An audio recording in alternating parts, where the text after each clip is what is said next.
Yo, welcome to another episode of Shard Sports and Faith. Today is a sports-based topic, and what I'm talking about today is Joel Embiid may be blackballed after what he just said.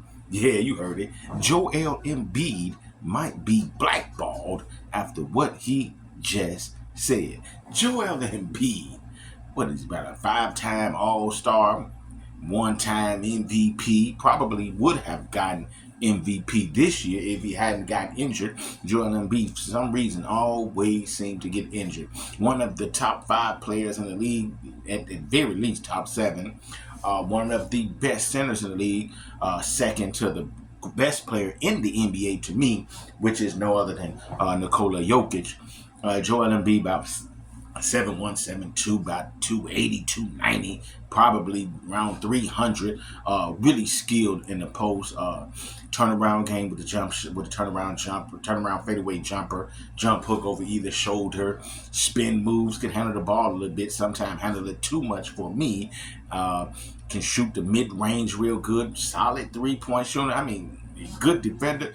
The brother is tough. The only thing I would like to see more of Joel Embiid is hopefully, and it's probably not, it's not his fault. He's some kind of way injury prone. I would love to see him stay healthy throughout the course of the year. And another problem that Joel Embiid has is he doesn't show up in the playoffs. Like, he having great numbers in the season, putting up 34, and I think he would have led the league 3 years in a row. I think he led one year with 30, then last year 30, the year before 33, and this season that just passed 34.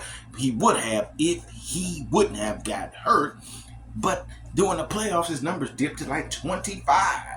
So it's almost like a 7-8 point decrease, and he's shooting 53% this year, and his numbers will go down to like 48, 45. So you don't see the same performances during the season in the playoffs. In playoffs, your performances in the playoffs make your name. It takes you into another stratosphere as far as being one of the elite greatest, of all time. But Joel Embiid said something about one of the greatest basketball players to ever play the game. Some put him at number 2. I put him at number 4.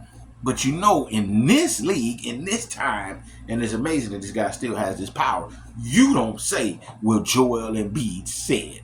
And I'm going to go ahead and read it to you, and I'm going to put it on the screen, what Joel Embiid said. And I got this from Sports Illustrated. LeBron James, who at 39 isn't at the height of his career, Embiid argued. Now, with that point just coming out the gate, Embiid right. At 39, most guys are not what they once was when it comes to athletics. But let's go on to see what their brother Joel Embiid continued to say. You look at the talent that the U.S. has, but there's equal talent on other teams. And the talent that on the U.S. team, you also got to understand, most of those guys are older. Embiid told the New York Times, David Marchese. The LeBron now is not the LeBron that was a couple of years ago. So it's a big difference. Everybody will also tell you, and you can see it for yourself, the athletic LeBron dominant that he was a couple of years ago is not the same that he is now. I think people get fooled by the names on the paper. But those names have been built throughout their career, and now they are older. They are not what they used to be. Those thoughts came as a shock to many NBA fans, especially since Team USA has won all 3 showcase games so far. Embiid has starred alongside James in all 3 contests too, but the starters are older on average than in past years. Embiid argued 4 of the 5 main starters are in their 30s. You got James at 39, Stephen Curry at 36, Jrue Holiday at 34, and whenever Kevin Durant comes back, he's 35, look like he's on his way to 36, so those guys are older, and a lot of them are coming down. The brother told the truth, but nobody says, you ain't gonna hardly see too many players saying that You know, too many other players saying that. Other than what's that guy's name? I cannot think of his name. He used to play with the Grizzlies. He said, "Man, LeBron's 40. He's old. Nobody's worried about him." Dylan Brooks. He the only one I know say that. Most guys don't say that. Then his report came out that most of the players on the team voted that LeBron was the best on the team. If you ask me, I don't really believe that. I believe they just said that because they still want to promote LeBron as the face. And now his son is in the league, and they want to promote his son, and they want to get all the people to watch the games because of LeBron. They still using LeBron. I think the NBA should really do a better job of promoting more players instead of just picking one or two guys and just promoting them. They need to promote more and more guys to help their brand even grow bigger. Although they signing more and more big NBA contracts, but if you or TV deals, big TV deals in the billions, way in the billions. But if they promote more players more, they will get more viewers as the viewership is starting to go down. But wow, what Joel Embiid has said about LeBron James, Joel Embiid, you might not get them MVP votes.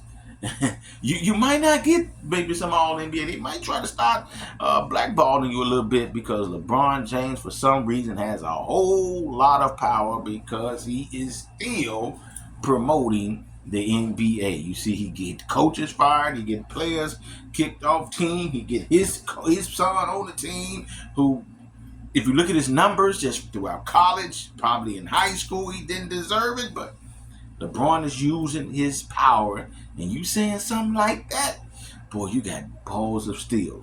But you are so honest, brother. You telling the truth, and you may just get blackballed for it. But you got kahunas. I like that. And Joel Embiid is great himself. He look at himself like, man, I'm better than LeBron, and as you should. So yeah, like, share, subscribe, comment to me what you guys think, and I'll be sure to hit you in the comment section. Peace and love. Have a great one.